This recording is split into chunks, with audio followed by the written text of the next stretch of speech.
तो आज हम इलेक्ट्रोकेमिस्ट्री का लास्ट लेक्चर देखने वाले हैं, जिसमें हम लोग कवर करने वाले क्लास 12th के इलेक्ट्रोकेमिस्ट्री के अंदर नर्स्ट इक्वेशन, फैराडे लॉ और भी जो कॉन्सेप्ट्स बचे हुए हैं, जैसे इलेक्ट्रोकेमिकल सेल्स के अंदर हम लोग देखने वाले हैं क्या क्या। सबसे पहले lead storage battery, dry cell, उसके बाद हम देखने वाले फ्यूल सेल, और उसके बाद हम लोग कोरोजन और प्रिवेंशन के बाद इस चैप्टर को एंड कर देंगे। ठीक है, आज से हम देखने वाले नर्स्ट इक्वेशन। सबसे पहले नर्स्ट इक्वेशन क्या है?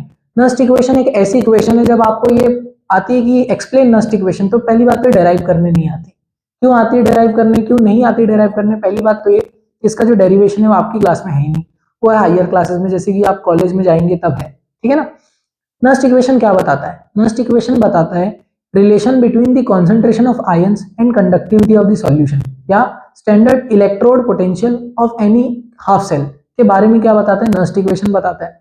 नर्स्ट इक्वेशन कुछ कुछ फैक्टर्स को कंसिडर करता है, जैसे कि टेम्परेचर, जैसे कि रियल गैस कांस्टेंट आर, जैसे कि मतलब जैसे 25 डिग्री पे अगर आपको कोई क्वेश्चन आया, मैं आपको थोड़ा प्रैक्टिकली समझाऊं, 25 डिग्री पे किसी सॉल्यूशन की कंडक्टिविटी और 28 डिग्री पे सॉल्यूशन की कंडक्टिविटी पे क्या अंतर आएगा, तो उसके लिए नर्स्ट इक्वेशन काम आता है कि 25 डिग्री पे क्या और 28 डिग्री पे क्या। ठीक है ना, क्योंकि उसमें वैल्यू पुट करना पड़ता है। नर्स्ट इक्वेशन कहता है कि जो सेल का पोटेंशियल होता है, जो इलेक्ट्रोड पोटेंशियल होता है किसी भी सेल का, वो क्या होता है, किसके बराबर होता है? उसके स्टैंडर्ड इलेक्ट्रोड पोटेंशियल के बराबर। ठीक है, M N plus upon M. ये अपॉन नहीं है, ये क्या है, हाफ सेल रिएक्शन है। ठीक है ना, पर अभी इसको कंसीडर मत करो, ऐसी मैं आपको पहले एक्सप्लेनेशन के लिए बता दे रहा हूं। किसी भी हाफ सेल का इलेक्ट्रोड पोटेंशियल उसके standard electrode potential minus R T upon N F. ये R T upon N F क्या है, ध्यान से समझिएगा। आर है रियल गैस कांस्टेंट, टी है टेम्परेचर इन केल्विन, एन है number of mole of electron, ठीक है, एफ है फैराडे चार्ज, दैट इज 96500। ठीक है, कुछ बच्चों को फैराडे चार्ज याद नहीं होता, उसकी ट्रिक है, जैसे आप नंबर याद करते हैं ना, वैसे आप 96500 करके याद रख लो, वो हो जाएगा अपने आप। ठीक है ना, फैराडे चार्ज। इसके बाद आता है लॉग बेस ई, जिसको हम एल एन बोलते हैं, सॉलिड आयन का एक्टिव मास, सॉलिड मेटल का एक्टिव मास अपॉन मेटल के जो आयंस बन रहे हैं उसका एक्टिव मास। ये है कौन? ये बोला नर्स्ट इक्वेशन ने क्या, कि जो स्टैंडर्ड इलेक्ट्रोड पोटेंशियल है उसमें कुछ कुछ फैक्टर्स क्या करते हैं, माइनस हो जाते हैं, जैसे कि R T upon N F into L N. L N क्या, लॉग बेस ई। ये क्या है, active mass of metal upon active mass of metallic ion. ठीक है, जो भी आयन बन रहे होंगे, सपोज करो मैंने पिछले सेल में आपको, पिछले लेक्चर में गैल्वेनिक सेल के अंदर पढ़ाया था, डेनियल सेल में जिंक के और कॉपर के आयंस, अगर आपने पिछला लेक्चर देखे होंगे तो जो Zn2+ थे उसको अपन लोग उनका एक्टिव मास कहाँ रखते हैं, अपॉन में रखते हैं, मतलब लॉग के अपॉन। अब ये पढ़ने के पहले आपको कुछ कुछ आइडेंटिटीज पढ़ना पड़ेगा। क्या आइडेंटिटीज, मैं पहले आपको बता दूं। मैथ्स वाले स्टूडेंट्स होंगे, मैं सपोज करता हूँ, क्योंकि मैथ्स वालों को ही केमिस्ट्री पढ़ना पड़ता है, पर बायो वाले भी आते हैं, तो इसलिए मैं उनको लॉग की आइडेंटिटीज बता दे रहा हूँ। देखो, अगर लॉग ए प्लस लॉग बी है, तो ये मतलब होता है लॉग ए इंटू बी। ठीक है, ये एक आइडेंटिटी है। लॉग ए माइनस लॉग बी है, तो ये होता है लॉग ए बाय बी। याद रखना, जो माइनस जिसके सामने रहेगा वो अपॉन में रहेगा। ऐसा क्यों होता है, अभी मैं रीजन बताता हूं। ए लॉग बी है, क्या है, ए लॉग बी है, तो क्या बनेगा, ये बनेगा लॉग बी रेस टू ए। समझ आया कि नहीं आया? अब देखो, इसके सामने -1 लगा हुआ है, तो -1 गया बी की पावर पे, और जैसे ही बी की पावर में गया तो 1 अपॉन बी हो गया, क्योंकि anything to the power -1 is its reciprocal. ठीक है ना, तो रेसिप्रोकल जैसे ही हुआ, तो उसके बाद लॉग ए, ये माइनस साइन हट गया तो क्या बचा, प्लस। जैसे ही प्लस बना तो ये पहली वाली आइडेंटिटी लग गई भाई। अब क्योंकि बी रेसिप्रोकल में आ गया था तो ए बाय बी आ गया। समझ आया कि नहीं आया? तो ये आइडेंटिटी में ये वाली अभी लगने वाली। समझ गए क्या? ठीक है, और एक और आइडेंटिटी है, log a is equal to log minus log 1/a। समझ आया कि नहीं आया? ये आइडेंटिटीज है। ठीक है, अब ये लगेगी, ध्यान से समझिएगा। आर क्या है? R is the real gas constant, R is real gas constant. ठीक है, इसकी वैल्यू आती है 8.3। समझ गए? आगे का नहीं रख रहा मैं। टी क्या है? Temperature in kelvin. सपोज करिए 25 डिग्री सेल्सियस है, कितना है, 25 डिग्री सेल्सियस, तो कितना आएगा, ये आएगा to convert Celsius into Kelvin we have to add 273। तो 25 डिग्री यहाँ पे मैं लिख दे रहा हूँ एट 25 डिग्री सेल्सियस, ये कितना आएगा 25 प्लस 283 कितना हो गया 273, कितना हो गया 298। उसके बाद ये नंबर ऑफ इलेक्ट्रॉन मालूम है क्या आपको? नहीं मालूम, पर फैराडे चार्ज तो मालूम है ना, कितना होता है 96500 कूलम।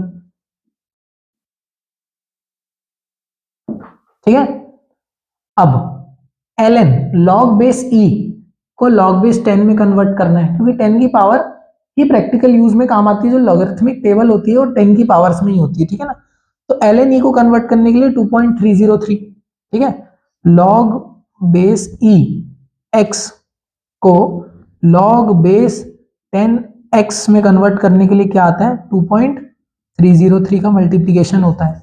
ठीक है, ये सब उठा के रख देंगे इस फॉर्मूले में। और एक और चीज, ये जो एक्टिव मास ऑफ सॉलिड रहते हैं ना, active mass of solid metal, इसको यूनिटी कंसीडर किया जाता है। क्या बोल रहा हूं मैं? Active mass of solid is 1। क्यों?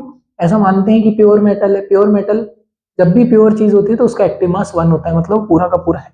ठीक है ना, अब ध्यान से इसको क्या लिख देंगे, electrode potential is equal to standard electrode potential minus R में रियल गैस कांस्टेंट का 0.0593 अपॉन एन एफ, एफ नहीं आएगा, एफ फैराडे चार्ज सॉल्व हो गया, into log base 10 active mass of M. अब देखो इसको यूनिटी ले लिए तो कुछ नहीं आएगा, 1 आएगा, अपॉन क्या आएगा एम एन प्लस आयंस। इसका मतलब क्या है, ये आ गई अपनी नस्ट इक्वेशन। अब यहाँ पे एक चीज को गौर करिए, क्या कि यहाँ पे जो यूनिटी आई है इसको हम रेसिप्रोकल करके क्या लिख सकते हैं, इसको हम रेसिप्रोकल करके माइनस चार्ज, इसके मतलब चार्ज बोलता हूँ, माइनस की पावर लगा के रेसिप्रोकल लगा के यहाँ माइनस सामने ट्रांसफर कर सकते हैं बाय दिस आइडेंटिटी। समझ आया कि नहीं आया? इसको ए पे पावर में -1 लिख के माइनस सामने ला सकता हूँ, बिल्कुल ला सकता हूँ। तो क्या आएगा, ध्यान से समझिए, ये आएगा E इज इक्वल टू, मतलब electrode potential of any half cell is equal to its standard electrode potential minus 0.059 upon N log base 10। और ये अगर मैं m active mass of metallic ions को ऊपर लेके जाऊं तो यहाँ पे प्लस का साइन आ जाएगा, और ये आपकी नस्ट इक्वेशन आ गई।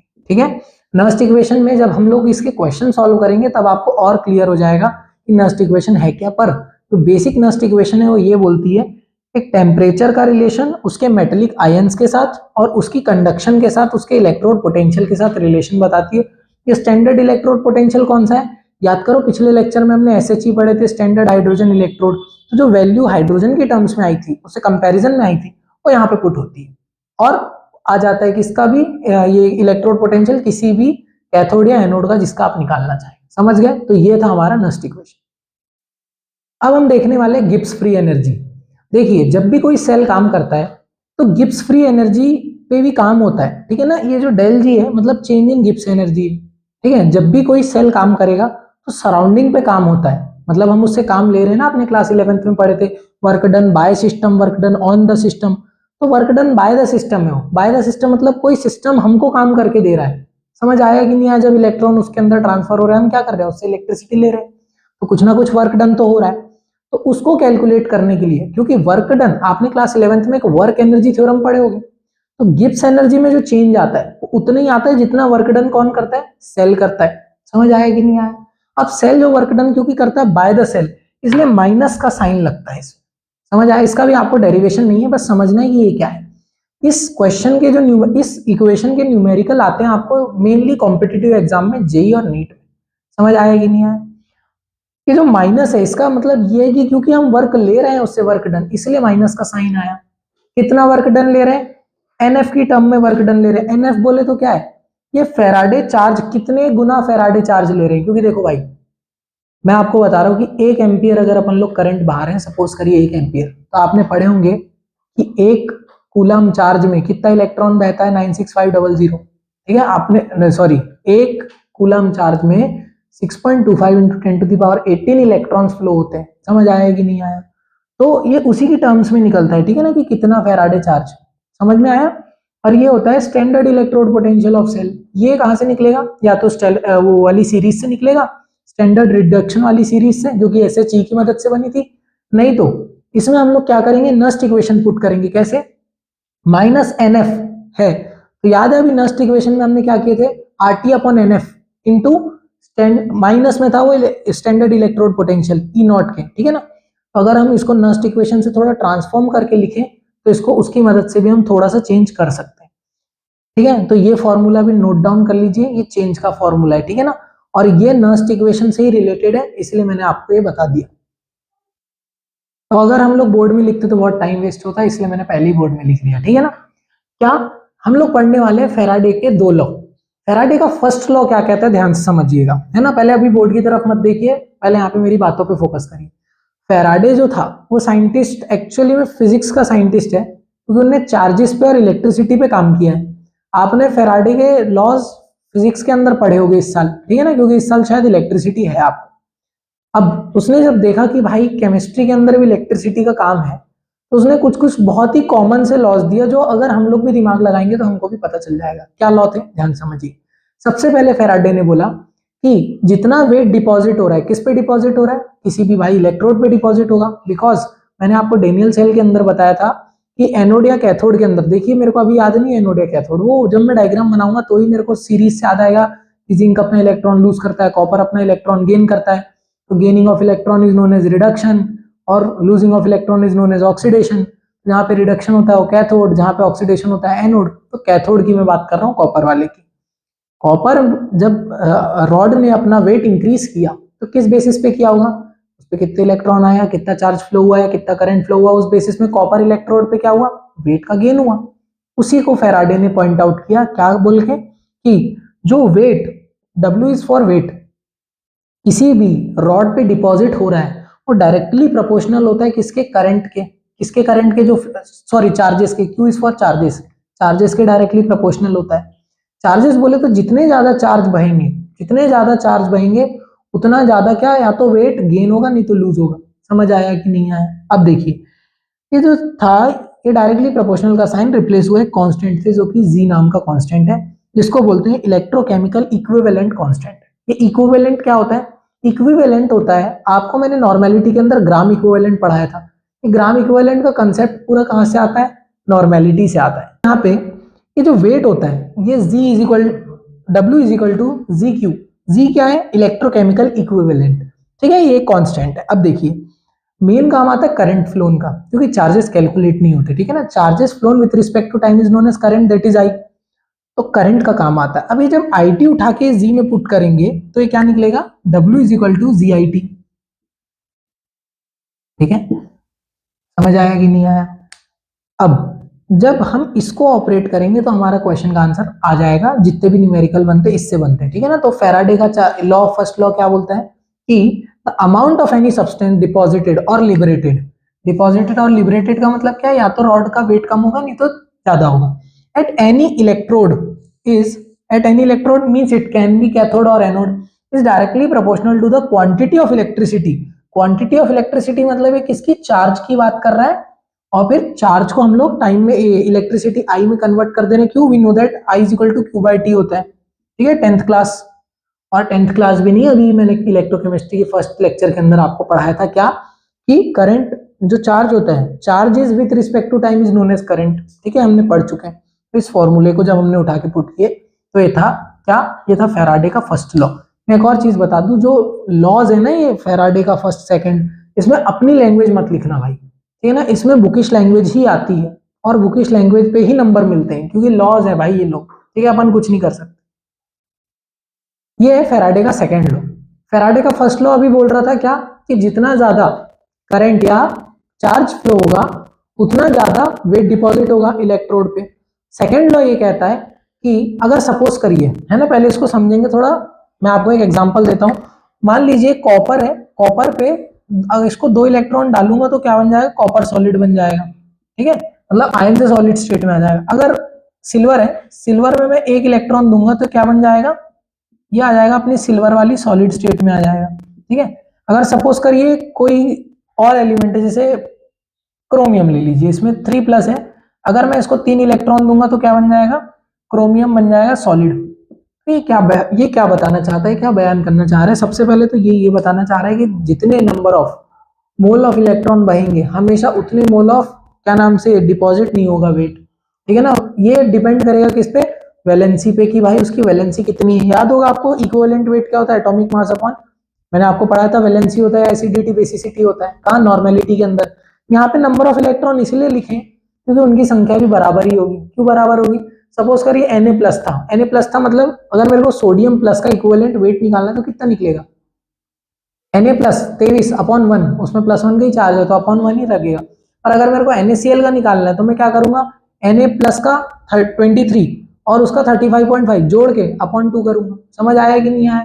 तो ये क्या है, number of electron required to reduce, ठीक है ना। मतलब एक्सेप्टिंग ऑफ इलेक्ट्रॉन क्या होता है, रिडक्शन। ये मैंने आपको फर्स्ट लेक्चर के अंदर पढ़ाया था। अब देखिए ये बोलना क्या चाह रहा है, when some quantity of electricity is pass through different electrolytic solution in series. मतलब सपोज करिए 3 कंटेनर है, कौन से अभी मैं बताता हूँ।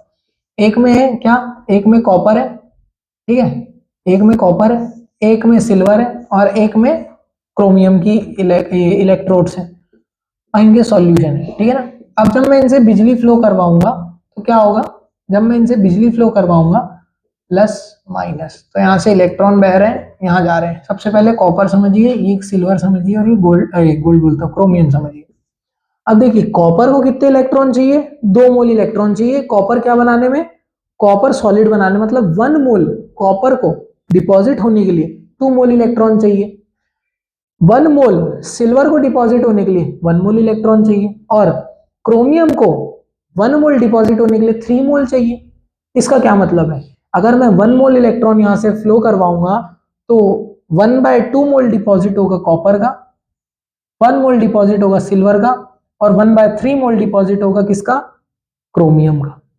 ठीक है, ये बोलता है फैराडे का second law, is pass through electrolytic solution connected in series, the weights of substance produced at the electrodes are directly proportional to their chemical equivalent weight। अब ये equivalent weight क्या होता है, to their chemical equivalent weight का क्या मतलब है, equivalent weight का मतलब है एटॉमिक मास जो है उसमें अपॉन जब हम लोग नंबर ऑफ इलेक्ट्रॉन कर देंगे कि उनको कितने इलेक्ट्रॉन रिक्वायर्ड है उनको रिड्यूस होने के लिए, सॉलिड स्टेट में फॉर्मेशन करने के लिए, वही होता है क्या, इक्विवेलेंट वेट। ठीक है, तो ये फेराडे का सेकंड लॉ। अब हम देखने वाले हैं इलेक्ट्रोकेमिकल सेल, ठीक है ना। मैं आपको एग्जांपल लेता हूं, सबसे पहले समझिए सोडियम है, NaCl है, ठीक है। NaCl को मैंने क्या कर दिया, 850 डिग्री पे मेल्ट कर दिया। इस सॉलिड को मैंने क्या कर दिया, मेल्ट कर दिया। क्या बन गया, Na प्लस बन गया प्लस Cl माइनस बन गया। मेल्ट किया मतलब अपने इंडिपेंडेंट आयंस में आ गया, ठीक है ना। ये लिक्विड स्टेट और ये भी लिक्विड स्टेट। एक्वस नहीं लिखेंगे, aqueous means it is dissolved in water, ठीक है। Liquid means it is melted, ठीक है ना, मोल्टन स्टेट। अब देखिए जब मैंने इसमें इलेक्ट्रिसिटी पास करवाया तो क्या हुआ, सबसे पहले इसको ये समझेंगे इलेक्ट्रिसिटी पास करवाने पे क्या हुआ। जब मैंने ये कंटेनर समझिए, यहाँ पे NaCl डला हुआ है और इस पे मैंने इलेक्ट्रिसिटी पास करवाया, ठीक है। इलेक्ट्रिसिटी ऐसे 10-20 वोल्ट नहीं, थोड़ा ज्यादा पास करवाते हैं ना, तो क्या होगा, डीसी करंट पास करवाते हैं। तो जो प्लस था इससे गैसेस रिलीज हुई, कौन सी गैस, क्लोरीन गैस रिलीज हुई। क्यों, क्योंकि प्लस से इलेक्ट्रॉन भाई अंदर जाते हैं ना बैटरी की तरफ, और माइनस से इलेक्ट्रॉन यहाँ आते हैं। तो जो माइनस की रॉड थी यहाँ पे क्या डिपॉजिट हुआ, ध्यान से समझिए। देखिए जो सोडियम था उसने इलेक्ट्रॉन लेकर सोडियम बना लिया सॉलिड, मतलब प्योर सॉलिड बन गया। और जो क्लोरीन था उसने अपना इलेक्ट्रॉन देकर, किसको देकर, ये जो रॉड इलेक्ट्रोड है इसको अपना इलेक्ट्रॉन देकर क्या बना लिया, क्लोरीन गैस बना लिया, ठीक है, क्लोरीन गैस बना लिया। तो अब क्या समझ में आया आपको इससे, अब एक चीज ये समझ में आई, ये समझ में आया कि भाई इसको एक काम करिए, इलेक्ट्रॉन से इलेक्ट्रॉन को हटा दीजिए, तो ये क्या आया, 2Na plus plus 2Cl minus gives क्या, 2Na सॉलिड, किसकी प्रेजेंस में, प्लस Cl2 किसकी प्रेजेंस में, इलेक्ट्रिसिटी की प्रेजेंस में। यहाँ पे एक चीज ध्यान देने वाली है, क्या, सपोज करिए, अब देखिए सोडियम ने क्या किया, इलेक्ट्रॉन एक्सेप्ट किया, मतलब गेन ऑफ इलेक्ट्रॉन कहाँ हुआ है, सोडियम में, मतलब माइनस वाले टर्मिनल में। समझ आया कि नहीं आया, गेन ऑफ इलेक्ट्रॉन क्या होता है, रिडक्शन। तो देखिए ये वाला साइड जो है रिडक्शन मतलब ये कैथोड आ गया, ठीक है, और यहाँ पे होगा ऑक्सीडेशन, ऑक्सीडेशन मतलब क्या आ गया, ये एनोड आ गया, ठीक है ना। जब आप साइन कंपेयर करेंगे गैल्वेनिक सेल की तुलना में तो आपको देखना साइन रिवर्स मिलेंगे, क्योंकि जिंक उसमें क्या था, जिंक वाला था माइनस साइड, और जिंक वाला माइनस साइड था पर जिंक वाला था एनोड। अब यहां देखिए ये आ गया कैथोड, जो माइनस साइन है वो कैथोड आ गया इसमें, और वो जिंक वाले सेल में माइनस साइन क्या था, एनोड था। भाई यहाँ पे बहुत बड़ी चीजें होती हैं, यहाँ पे समझने वाली बातें हैं, ठीक है ना। अब मैं आपको एक और एग्जांपल बता रहा हूँ कि इसका ये कौन सा सेल बोलते हैं, इसको बोलते हैं इलेक्ट्रोलाइटिक सेल। इलेक्ट्रोलाइटिक सेल मतलब ऐसे सेल जो इलेक्ट्रिसिटी यूज अप करते हैं to convert it into chemical energy, ठीक है ना। एक और एग्जांपल है H2O का, जो आप बचपन से पढ़ते हुए हैं 10th क्लास से। जब वाटर में क्या कर दूं मैं, इलेक्ट्रिसिटी डाल दूं, उसका इलेक्ट्रोलाइटिक डिकम्पोजिशन करवा दूं, तो आपको क्या मिल जाएगा, आपको एक टेस्ट ट्यूब के अंदर यहाँ पे हाइड्रोजन गैस मिलेगी, H2 गैस, और यहाँ पे आपको एक टेस्ट ट्यूब के अंदर किसके बुलबुले मिलेंगे, पानी के अंदर बुलबुले मिलते हैं, ठीक है ना। यहाँ पे आपको मिलेगी ऑक्सीजन गैस। अब यहाँ पे एक और ध्यान देने वाली बात है, क्या, मैं बताता हूँ, प्लस ये माइनस, प्लस में ऑक्सीजन मिलेगी और माइनस में क्या मिलेगा, हाइड्रोजन मिलेगा।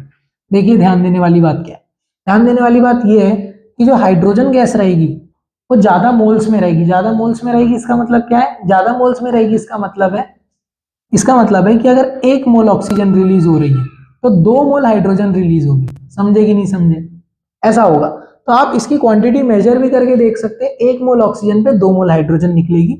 ये कंसेप्ट पूरा इलेक्ट्रोलाइटिक सेल का। इलेक्ट्रोकेमिकल सेल क्या, जो इलेक्ट्रिसिटी दे, और इलेक्ट्रोकेमिकल सेल क्या, जो इलेक्ट्रिसिटी दे।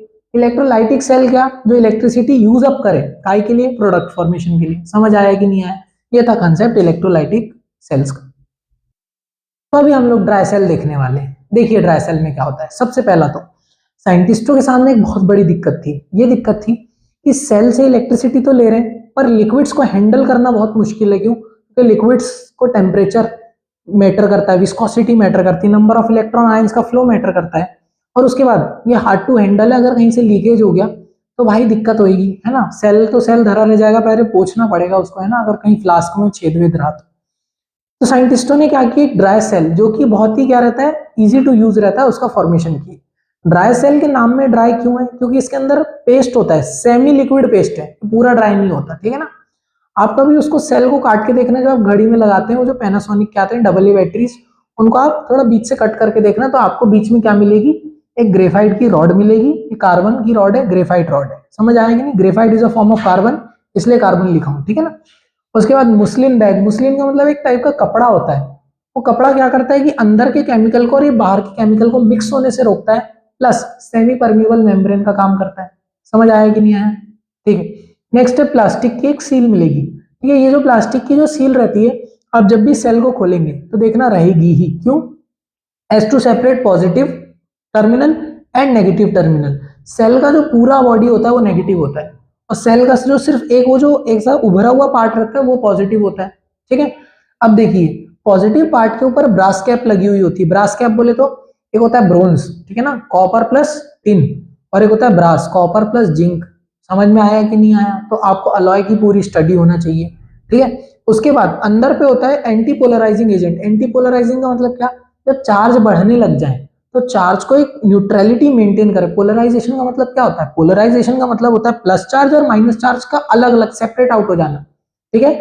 तो वही है पोलराइजेशन। एंटी पोलराइजिंग एजेंट मतलब चार्ज जो अंदर पे जो फॉर्म हो रहे हैं उनको क्या करना, थोड़ी देर के लिए न्यूट्रलिटी मेंटेन करके रखना। और जो बाहर जो केमिकल होता है वो होता है ammonium chloride plus zinc chloride का पेस्ट। समझ गए। उसके बाद ये जो पॉट रहता है जिंक का पॉट होता है। अब मैं आपको एक और ऑब्जर्वेशन बता रहा हूं, जब भी एक नया सेल रहे तो उसमें देखना कि बाहर की लेयर जो रहती है वो बहुत चमकती है, और जब सेल थोड़ा ओल्ड हो जाए तो आपको ध्यान देना वो सेल काला पड़ जाता है पूरा, ठीक है। मतलब ऐसा लगता है कि कहीं कहीं जगह से वीक हो गया, काला पड़ गया। वो क्यों होता है अभी मैं बताऊंगा। और ये एक्सटर्नल प्लास्टिक कवर ये वही है। समझ आया कि नहीं आया, अब ध्यान समझिए। सबसे पहले रिएक्शन होती है जिंक की। जिंक की रिएक्शन में क्या हो रहा है, जिंक अपने 2 इलेक्ट्रॉन को लूज कर दे रहा है। लूज कर रहा है मतलब लॉस ऑफ इलेक्ट्रॉन। इसका मतलब क्या है, this is oxidisation, oxidation reaction. Oxidation reaction का क्या मतलब है कि ये भाई साइड एनोड की साइड है। समझ आया कि नहीं आया, समझ आ गया होगा। अब कैथोड में क्या हो रहा है, सबसे पहले अमोनियम क्लोराइड क्या हो रहा है, सेपरेट आउट हो रहा है, एक दूसरे से अलग हो रहा है। तो अमोनियम आयन और क्लोराइड आयन में क्या हुआ, सेपरेट हो गया, कोई रिएक्शन नहीं है, ठीक है ना। अभी कुछ भी ये उसमें कुछ खास नहीं हुआ है। अब देखिए कैथोड में क्या होता है। ये जो थर्ड रिएक्शन है यहाँ पे देखिए कैथोड की क्या है, 2MnO2, मतलब ये जो मैग्नीज डाइऑक्साइड पाउडर है, ये डाइऑक्साइड नहीं, मैग्नीज 4 ऑक्साइड इसका नाम है। मैग्नीज 4 मतलब क्या, 4 है ऑक्सीडेशन स्टेट मैग्नीज का, ठीक है ना। अब देखिए ये अमोनियम आयन के साथ मिलेगा और ये 2 इलेक्ट्रॉन। अब ये जो अमोनियम होता है अनस्टेबल होता है और क्या बना लेता है, अमोनिया बना लेता है और यहाँ पे 2H प्लस आयन रिलीज करवा देता है। ठीक है, क्योंकि अमोनिया कितने रहते हैं, 2 अमोनिया रहते हैं और यहाँ पे 2 अमोनिया रिलीज हो जाएंगे। अमोनियम आयन 2 क्वांटिटी में रहेंगे। ठीक है ना। अब देखिए क्या होता है, यहाँ पे 2H प्लस रिलीज करने के बाद और यहाँ पे 2 अमोनिया रिलीज करने के बाद क्या होगा, ये जो MnO2 है, ये MnO2 के पास ऑक्सीजन रहेंगे 4 मात्रा में, O2 माइनस कितने, 4। क्योंकि अगर हम इसको ध्यान से समझें तो क्या है ये O2 इंटू 2, तो 4 ऑक्सीजन 2 माइनस आयन। ये एक सेमी सॉलिड होता है ना भाई, तो इससे ये मत वो करना कि भैया जो आयन होते हैं वो हमेशा पानी में होता है, ऐसा नहीं भाई। ये सेमी सॉलिड है, मतलब ये पूरा लिक्विड भी नहीं पूरा सॉलिड भी नहीं, तो उसमें भी आयन हो सकते हैं। ठीक है ना। अब ये जो रहता है इसका एक ऑक्सीजन निकाल दो तो कितना बचा, 2O2, और ये एक ऑक्सीजन इसके पास लेकर आ जाओ तो ये 2H प्लस और O2 माइनस मिलके वाटर रिलीज कर दिए। अभी मैं एक एक करके एक्सप्लेन करूंगा, है ना। बुक में ब्रैकेट में OH दिया रहता है, उसका भी मैं कंसेप्ट बताऊंगा। ये बन गया Mn2O3। अब इसकी वैलेंसी अगर अपन चेक करेंगे तो देखो Mn2 और O3 मतलब इसके बन गया थर्ड। ये पहले क्या था, ये पहले था 4, मतलब ये +4 के चार्ज से +3 वाला चार्ज बन गया है इसका। समझ आएगी नहीं, मतलब इसने क्या किया है, इनडायरेक्टली इलेक्ट्रॉन्स को एक्सेप्ट कर लिया है। समझ आया कि नहीं आया, कि +4 चार्ज से +3 चार्ज बन गया, इसका मतलब इनडायरेक्टली इलेक्ट्रॉन एक्सेप्ट इसी ने किया है। और ये जो 2 इलेक्ट्रॉन थे वो इसने एक्सेप्ट किया, क्यों, क्योंकि मैग्नीज कितने थे, 2। यहाँ पे कितने मैग्नीज है, 2। ठीक है, 2 मैग्नीज +4 से कितने बने, +3 बने। ये कन्वेंशनल तरीका है, ये आपको रिएक्शन समझने में मदद करेगा। पर किताबों में Mn O ऐसे करके OH करके लिखा रहता है और आखिरी स्टेप में 2 रहता है और ये 2 रहता है, ऐसा। समझ आया ना। एक्चुअली में क्या होता है मैं बताता हूं। मैंने आपको सबसे पहले बोला क्या, सबसे पहले मैंने आपको ये बोला कि ये ड्राई सेल है। ड्राई सेल का मतलब क्या, ये जो वाटर रिलीज हो रहा है एक्चुअली में वाटर के फॉर्म में नहीं हो रहा है। अभी मैं आपको कोऑर्डिनेशन कंपाउंड की तरफ इसलिए लेकर नहीं चल रहा क्योंकि चैप्टर अभी शुरू नहीं हुआ है। जब कोऑर्डिनेशन कंपाउंड शुरू होगा तब मैं बताऊंगा कि ये जो H2O है, NH3 है और ये है, ये मिलके कॉम्प्लेक्स का फॉर्मेशन कर लेते हैं। कॉम्प्लेक्स बोले तो एक कॉम्प्लेक्स केमिस्ट्री अलग ही होती है उसकी, ठीक है ना, जो कि लिक्विड नहीं बचता और सॉलिड भी नहीं बचता, उस सेमी सॉलिड टाइप का कुछ सब्सटेंस बनाते हैं। मतलब ड्राई सेल के अंदर की ये पूरी रिएक्शन है। सबसे पहले मैं रिवाइज करवा दे रहा हूँ, प्लास्टिक का कैप है, क्यों, प्लस माइनस को मिलने से बचाता है। उसके बाद ये जो एंटी पोलराइजिंग एजेंट है ये प्लस माइनस चार्ज को खत्म करता है बोला था। तो देखिए यहाँ पे इसने इलेक्ट्रॉन को एक्सेप्ट कर लिया और क्या बना लिया, ये अपने Mn2O3 बना लिया, मतलब मैग्नीज 3 ऑक्साइड बना लिया। समझ में आया कि नहीं आया। ये H2O बन गया। H2O बाद में जाके क्या कर देगा, जब मैं इसको कंप्लीट सेल रिएक्शन लिखना चाहूं तो मैं आपको कंप्लीट सेल रिएक्शन भी लिख के बता दे रहा हूं। कंप्लीट सेल रिएक्शन होगी Zn जिंक प्लस NH4Cl मतलब अमोनियम क्लोराइड। अच्छा ये जो Cl है ना, ये जिंक के साथ कंबाइन हो जाएगा और ZnCl2 बना लेगा, ठीक है ना। प्लस क्योंकि ये 2 थे, ये भी 2 बनेगा और ये भी 2 बनेगा, क्योंकि ZnCl2 तो 2 क्लोरीन लगेंगे, तो देखो 2 2 आ गए। अब यहाँ पे मैंने ये 2 लिया था, यहीं से 2 आए, ठीक है ना, ये यहीं से 2 आ गए, ठीक है। अभी मैं इसको बैलेंस भी करते चल रहा हूँ साथ साथ में, 2 क्योंकि मैंने यहाँ 2 लगाया, प्लस 2MnO2 प्लस कुछ भी नहीं, ठीक है, प्लस कुछ भी नहीं, गिव्स। क्यों प्लस कुछ भी नहीं, क्योंकि इलेक्ट्रॉन इसने गिव किया है तो इसको हटा दो, और ये क्या यहाँ पे प्रोडक्ट साइड में और इसके रिएक्टेंट साइड में, इसलिए कैंसिल आउट कर दो। उसके बाद अमोनियम, अमोनियम से कैंसिल आउट कर दो। अब बोलोगे क्लोराइड कैंसिल नहीं हो रहा है, रुको भाई अभी मैं बताता हूँ, ध्यान समझना। ये जो NH3 है इसको लिख दो यहाँ पे 2NH3 प्लस ये Mn2O3 है, इसको लिख दो यहाँ पे Mn2O3